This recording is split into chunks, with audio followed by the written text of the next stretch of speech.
màggal gi ci boppam rek daa bokk ci liy fésal ni sëñ bi daan benn la julli ñi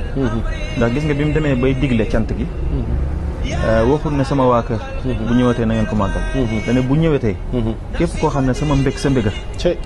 nag ma ci sant la yàlla muy loo xam ne ci lañ mos a dégg sëñ bi woo nit ñi ci nañ ñëw jàpp na ma ci nangam keroog bi muy génn këram am na yoonu doon génn kenn ci mag ñi ñëw ne ko may ñu xeex ak tubaab bi ba ñun ñëpp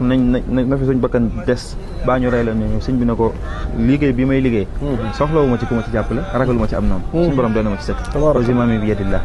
waaye bi muy sant boromam rek lañ gis mu woote ne nañ ñëw sant le ko borom waaye gis nga li mu wax képp koo xam ne sama mbég sa mbéga nag ma ci sant la sama borom loolu képp ku jullit ci nga bokk ku bokk ci nit sax nag ci nga bokk ndax suñ tubaab kuy doomu aadama fii ci réew mi ji boo ko yëgul dina la taraanga loolu amul sëkk moo tax mu wax loolu léegi nag loolu ñuy dox di dox nit ñi di ko def ci seen i kër ba Sëñ Fallu ñëw ginnaaw Cheikh Mouhamadou Moustapha yàlla na suñu borom dolli seen xéewal woote ko fii ci Touba nag mbir mi gën a yaatu muy dem di dem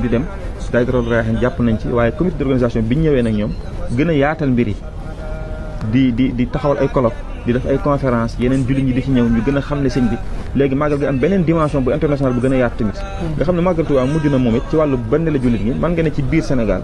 màggal Touba mooy benn xew-xew boo xam ne jullit ñi ñëpp dañ ciy daje murid dañ ci nekk xaadir di ci nekk tijaan ay gàmm ak yooyu yu am solo la xew-xew yu am solo la waaye ñi koy def dafa bari